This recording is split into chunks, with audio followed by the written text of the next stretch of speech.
எது நீ ஆழமா யோசிச்சுட்டு இருக்கிறியோ அது உங்ககிட்ட வந்துடும் தெரியுமா? கவனம், யோசி. எத்தனை பேருக்கு இங்க கார் ஓட்டணும்னு ஆசை? சும்மா கை தூக்கு. பிரபஞ்சம் கேட்டுக்கொண்டிருக்கிறது. கார் கார் ஒருத்தர் 2 கையையும் தூக்குறான், அவ்வளவு ஆசை அவனுக்கு. கார் ஓட்டணும்னு ஆசை இல்ல? காரை வந்து ஒரு 80-90 ஒரு அவுடி கார் சார், நல்ல டால்பி சவுண்டோட மியூசிக் ஓட்டிட்டு தனியா கிடைச்சிருது தெரியுமா? ஆனா எங்க பிரச்சனைனா, யார் கார அப்படின்னு யோசிக்கிறது இல்லை. நிறைய பேர் டிரைவர் ஆயிடுறோம். அதே கார், அதே தனிமை, அதே 80-90 வேகம், எல்லாம் அதே தான். பிரபஞ்சம் நம்ம கேட்டோமா கொடுத்துருச்சு. ஏன் கார, ஏன் சொந்த சம்பாத்தியத்தில் வாங்கின காரை ஓட்டிட்டு ஏன் போர்ட்டிகோவில் நான் வந்து நிற்கணும்? ஸ்டேரிங் இப்படி இருக்கணும், என் கேபின் இப்படி இருக்கணும், நான் உள்ளே வந்தா இப்படி இருக்கணும். நீ உனக்கு கிடைக்குதா இல்லையான்னு பாரு. நான் நினைக்கிறேன் எனக்கு கிடைக்கிறது. உலக தமிழ் சங்கத்திற்கு வந்து பார் என் அறையை. ஸ்டூல்ல தானே உட்கார்ந்துருந்தேன், கிரவுண்ட்ல. வந்து பார். நீ ஆழமா எதை டிசைர் பண்றியோ, அந்த ஆழமான டிசைருக்கு பின்னாலே எவ்வளவு ஓடுகிறாயோ அந்த அளவிற்கான உழைப்பை இந்த பிரபஞ்சம் தரும் என்பதற்கு இரத்தமும் சதையுமாக நான் சாட்சியாக நிற்கிறேன்.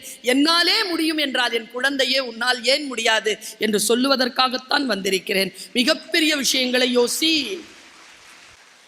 நினைங்கிறேன். கனவை தூக்கி அப்படி போடுங்க. ஒன்றும் இல்லை, நான் இந்த மாதிரி சொன்னேன்னா ஒரு காலேஜில் போய் நீ எதை தேடுகிறாயோ அதை உன்னை தேடுகிறேன்ட்டு அதில் ஒரு பையன் எழுந்திரிச்சு கேட்குறான், நிஜமாவா மேடம்? இன்னொரு வாட்டி சொல்லுங்க மேடம். நீ எதை தேடுகிறாயோ அது உன்னை. நிஜமாவா மேடம்? நான் எதை தேடுகிறேனோ அது என்னை. டேய், நான் சொன்னது வேறடா. டேய், வந்துரும். யானை வேணும், வந்துரும். மரணத்தை பார்த்து வந்துரும். தோல்வி வந்துரும். பாஸ் பண்ணணும், வந்துரும். மனம் அவ்வளவு உறுதியானது. சில டெக்னிக்ஸ், ஃப்ரெண்ட்ஸை ரொம்ப கூர்மையா தேர்ந்தெடு, அரியர் வைக்காத, வகுப்பறைகளை பயன்படுத்து, எக்ஸ்ட்ரா கரிக்குலம் ஆக்டிவிட்டிஸ்க்கு போ, நிறைய சர்டிஃபிகேஷன் கோர்ஸ் பண்ணு. இந்த 4 ஆண்டுகள் உன்னுடைய வாழ்க்கையை நீ இதற்கு செலவழி. 4 ஆண்டுகளுக்கு பிறகு மிக சந்தோஷமா இருப்ப. நான் சொல்ற, கஷ்டப்பட்டெல்லாம் படிக்காத, இஷ்டப்பட்டு படி. கஷ்டப்படாம இருக்கிறதுக்கு இஷ்டப்பட்டு படி. நான் அப்படிதான் படிக்கிறேன். ஒரு கம்பராமாயண பாட்டையோ ஒரு குறளையோ எடுத்து வாசிக்கின்ற பொழுது இஷ்டப்பட்டு படிக்கிறேன். அது என்னை பல நாடுகளுக்கு அழைத்து செல்கிறது.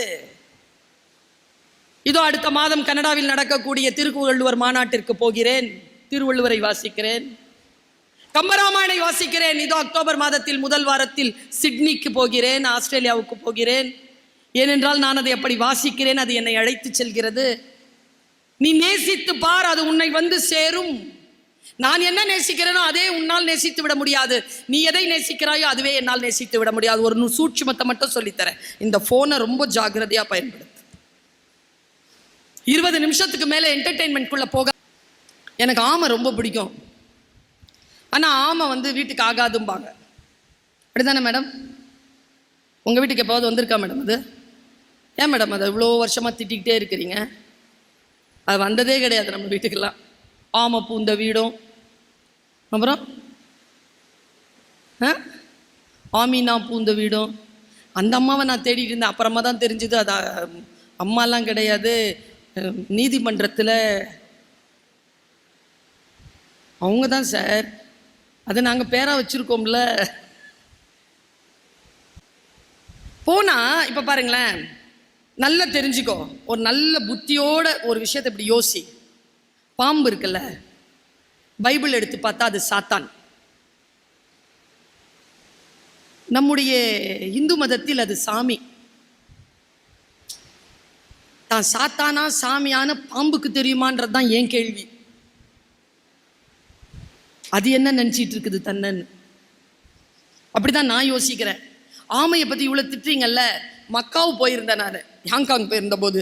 அங்கே சின்ன சின்ன வீடுகளுக்கு வெளியில் சின்ன குட்டி குட்டியாக அந்த சிலையை வச்சுருக்காங்க, ஆமை சிலையை. வீட்டுக்கு வான்னு கூப்பிடுறாங்க ஆமையை. ஒரு வீட்டுக்குள்ளே பூந்துடக்கூடாதுன்னு 300 வருஷமாக பழமொழி சொல்கிறீங்க. ஒரு நாட்டில் வீட்டுக்கு வான்னு சொல்லிட்டு அதை செலை வச்சு கும்பிடுறாங்க. என்னடா மேட்டர்னு முதல்ல ஆமையை பற்றி தெரிஞ்சுக்கலான்னு போனால், இந்த உலகத்திலேயே அதிக வாழ்நாட்கள் வாழக்கூடிய ஒரே ஜீவராசி ஆமை. ஃபஸ்ட்டு சூப்பர் பாயிண்டா, 600 வருஷம் வரைக்கும் வாழுமா சார்? 600. இப்போ நான் லண்டனில் பார்த்தேன், முண்டோ பெரிய ஆமை, இவ்வளோ பெருசு, அவ்வளோ ஆக்டிவாக இருக்குது. எவ்வளோ சார் வயசுன்னு கேட்டால் 350ன்னு சாதாரணமாக சொல்லிருச்சு அந்தம்மா. 350 years, 50 வயசுல கால் கை நடுங்கிருது இங்கே நிறைய பேருக்கு. 350 தானா ஒரு கேபேஜை சாப்பிட்டுட்டு இருக்குது. அப்புறமா இன்னொரு விஷயம், தண்ணீரில் அது இருக்கின்ற பொழுது கடலாமைகள் திமிங்கலங்களை காட்டிலும், ஷார்க்குகளை காட்டிலும், இன்ன பிற ஜீவராசிகளை காட்டிலும் அதிக கிலோமீட்டர் பயணம் செய்பவை. நான் என்ன சொல்றேன், அது நிறைய நாள் வாழறதுனால சொல்றீங்க இல்ல. 10 வருஷம் ஒரு ஷார்க்கை பார்த்துக்கங்க, 10 வருஷம் ஒரு திமிங்கலத்தை பார்த்துக்கங்க, 10 வருஷம் ஒரு ஆமையை பார்த்துக்கிட்டோம்னா, ஆமை தான் வேகமா பல கிலோமீட்டர் நீந்தி போகுமா. ஸ்லோ அனிமல் தானே அது. நான் எடுத்து பார்த்த என்னடா ரகசியம்னா, அது நீந்தாதான். ஃபர்ஸ்ட் இயர் சில்ட்ரன் கவனித்து கொள்ளுங்கள் என் பேச்சை, அது தானா நீந்தாதான். கடலுக்கு ஆழத்தில் ஆறுகள் வந்து கலக்கக்கூடிய இடத்தில் வேகமாக உள்நீரோட்டங்கள் இருக்கும். அந்த உள்நீரோட்டங்களில் அது தன்னை போய் ஜாயின் பண்ணிக்குமா, அது நீந்தாது. அந்த நீரோட்டங்களின் வழியாக நீந்தி செல்லும். அந்த ஃபோர்ஸ்ல அது போயிடும். உங்களுக்கான ஃபோர்ஸ் என்ன தெரியுமா? இந்த classrooms and college join பண்ணிக்கோங்க. அது உங்கள் டெஸ்டினேஷனில் கொண்டு போய் விட்டுடும் உங்களை. ஜாயின் பண்ணணுமே. ஆமை இன்னொரு வேலை செய்யும், திசை அறிவு. ஆறு இந்த பக்கம் போகுதுன்னு வச்சுக்கோ, அதுக்கு இந்த பக்கம் போகணும்னு வச்சுக்கோ, எந்த பக்கம் பிரியுதோ அங்கே வெளியில் வந்துடும். காத்திருக்கும், இந்த பக்கம் போகிற ஆரோட சேர்ந்துடும். இன்னொரு வேலை செய்யும், அது தான் வாழ்நாளில் 600 ஆண்டுகள் வாழ்கிறேன் என்றால் அந்த வாழ்நாட்களில் எங்கே முட்டையிடுமோ, அது சிட்னியில் இருக்குன்னு வச்சுக்கோ, கன்னியாகுமரியில் வந்து முட்டையிடுதுன்னா சிட்னிலேருந்து கன்னியாகுமரிக்கு முட்டையிடுறதுக்காகவே வரும். 45 டேஸ்க்குள்ள அதுக்கு முட்டை போட்டுருந்தோம்னா 45 டேஸ்ல அது டிராவல் பண்ணிடும். அவ்வளவு திசை அறிவும் வேக தீர்மானமும் ஆமைக்கு உண்டு. இவ்வளவு சொல்லியிருக்காங்களா யாராவது ஆமையை பத்தி? ஒன்றும் இல்லை, முந்திக்கொள். பர்பஸ், ப்ராக்ரஸ், ப்ராமிஸ் எழுதி வச்சுக்கோ.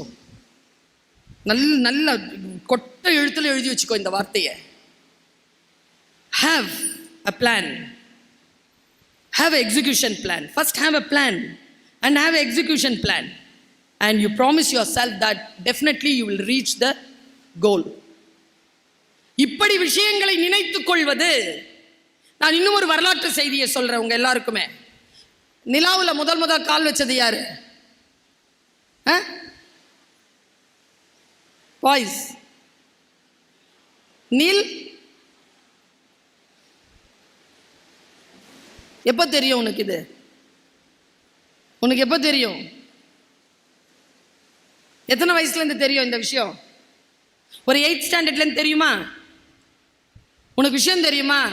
நான் நாசா போயிருந்தேன். நாசா போய் ஹூஸ்டன்ல இருக்கு, டெக்சஸ் மாகாணத்தில் இருக்கு. ஹூஸ்டன்ல இருக்கு நாசா.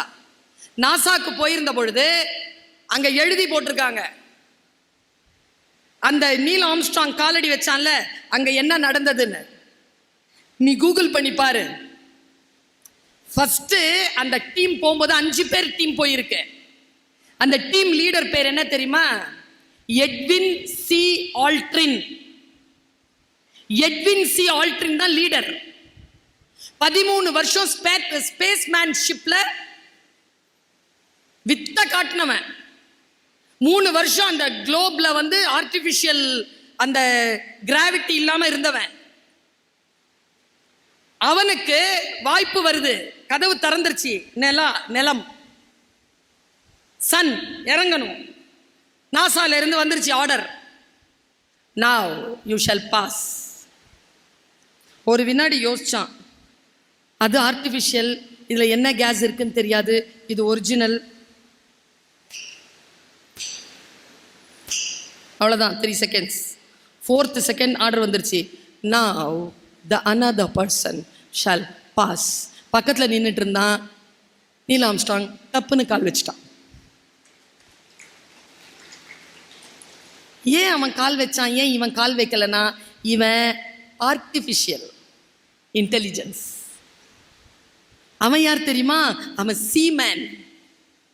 12 வருஷம் ஆழ்கடல்ல டைவ் பண்ணி பிராக்டிஸ் பண்ணவன் நீல் ஆம்ஸ்ட்ராங். அவன் ஸ்பேஸ்மேன் கிடையாது. 2 ஆண்டுகளாகத்தான் ஸ்பேஸ்மேன்ஷிப்ல இருந்தவன்.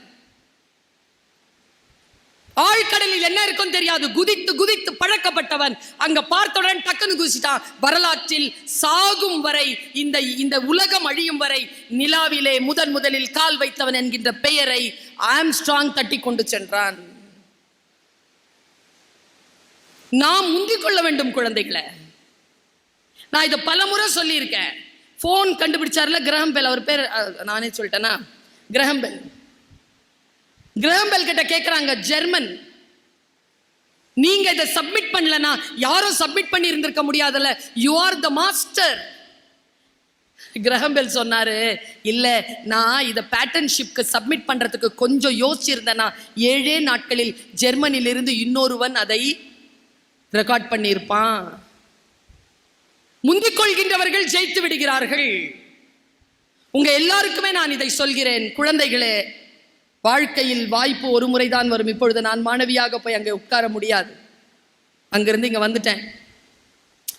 சார் சொல்லும் போது அழகா சொன்னார், ஃபியூச்சர் கெஸ்ட். நீங்க யாருக்குமே அது புரியல, புரியாதனால நீங்க கைத்தட்டல. புரிஞ்சாலும் கைத்தட்ட முடியாது சார், கஷ்டம். ஏன் தெரியுமா? பயணம் அவ்வளவு தூரமானது. இப்போ இந்த பாப்பா முன்னால உட்காந்துருக்கு, அவங்க அம்மா பெரும் கனவோடு பக்கத்தில் உட்காந்துருக்காங்க. சரியா? அங்கிருந்து இங்க வரத்துக்கு எத்தனை அடி? எத்தனை அடி பாப்பா? அங்கிருந்து இங்க வரத்துக்கு 15 அடி இருக்குமா? 20 அடி. அங்கிருந்து இங்க வந்து உட்கார்றதுக்கு 20 அடியை நீ 20 செகண்ட்ல ஓடி வந்துடுவ. பக்கத்தில் உட்காரணும்னா 20 வருஷம் ஆகும்.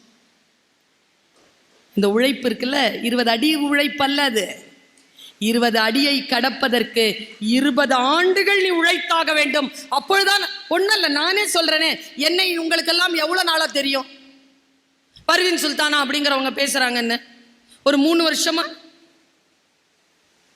ஒரு 5 வருஷமா, 3 வருஷமா உங்களுக்கு தெரியுமா?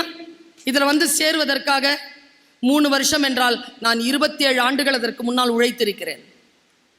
5 வருடமாக உங்களுக்கு எனக்கு தெரியும் என்றால் 25 ஆண்டுகள் உங்களிடத்தில் வருவதற்காக நான் உழைத்திருக்கிறேன். அதற்கு பின்னால் தான் உங்களிடத்தில் வந்து சேர்ந்தேன். தப்புன்னு பிரபலமாகுவது அல்ல. அறிவு அப்படி பிரபலமாகாது, உழைப்பு அப்படி பிரபலமாகாது. ஒன்றை எடுத்துக்கொள்ள வேண்டும் என்றால் அதற்கு என்று மிகப்பெரிய பாரிய அளவிலான அந்த முயற்சி இருக்க வேண்டும் என்பதற்காக சொல்லுகிறேன். உன் உடம்பு, உயிர் எல்லாவற்றையும் இன்ஜினியரிங்காக செலுத்து. குவாலிஃபிகேஷன்ங்கிறது இல்லை இன்ஜினியரிங், இன்ஜினியரிங்கிறது குவான்டிஃபிகேஷன். எல்லாத்துலேயும் கணக்கு போடு, நம்பர்ஸ். எதை பார்த்தாலும் கண்கள் இன்ஜினியரா தான் பார்க்கணும். அப்படி இருக்க விடமாட்டார்கள். இப்படி சொல்கிறேன், நான் தமிழாசிரியை தான். தமிழிலே வாழ்க்கையை கற்றுக்கொள், மொழியின் மீது காதல் செய், உன் மரபை புரிந்து கொள், ஆங்கிலத்தையும் கற்றுக்கொள். ஏனென்றால் ஆங்கிலத்தில் இருந்துதான் நீ பல விஷயங்களை கற்றுக்கொண்டு இந்த பொறியியல் துறையில் மேலோங்க வேண்டும் என்றால் இன்னொரு அறிவை பெற்றுக்கொள்வது தவறல்ல. ஆங்கிலத்தை பார்த்து பயப்படாதே. இப்ப பார், கஞ்சி குடிப்பதற்கு இலார், கஞ்சி குடிக்கிறதுக்கு இல்ல. பாரதி சொல்கிறான், கஞ்சி குடிப்பதற்கு இலார், அதன் காரணம் இன்னதென்று அறியும் திறனிலார். கஞ்சி குடிக்கிறதுக்கு இல்ல, ஏன் இல்ல, ஏன் இல்லைன்னு தெரியல, தெரிஞ்சா கஞ்சி வந்துடும். இங்கிலீஷ் பேச தெரில, ஏன் தெரிலன்னு தெரிஞ்சா இங்கிலீஷ் வந்துடும். லாரி ஓட்ட தெரில, ஏன் தெரில, தெரில, ஏன் தெரிலன்னு தெரில, தெரிஞ்சிட்டனா லாரி ஓட்ட வந்துடும். எதையும் நீ சாதிக்கலாம். எங்கிருந்து தொடங்குவது? இந்த பிரச்சனையை எப்படி தீர்மானிப்பது? பிரச்சனையை தீர்மானித்து அதற்கான தீர்வை எதிர்கொள். அம்மா சொல்ற வார்த்தை ரொம்ப கவனம். பிரச்சனையை எதை கொண்டு தீர்ப்பது என்று முதலில் தீர்மானம் செய். தீர்மானத்தில் தவறிழைக்காத. வாழ்க்கை உனக்கு அற்புதமான சூழலை ஏற்படுத்தி தந்திருக்கிறது. கவனம்னு சொன்ன நான் கவனப்படுத்திக்கிட்டேன்னு வச்சுக்க, ஜெயிக்கலாம்.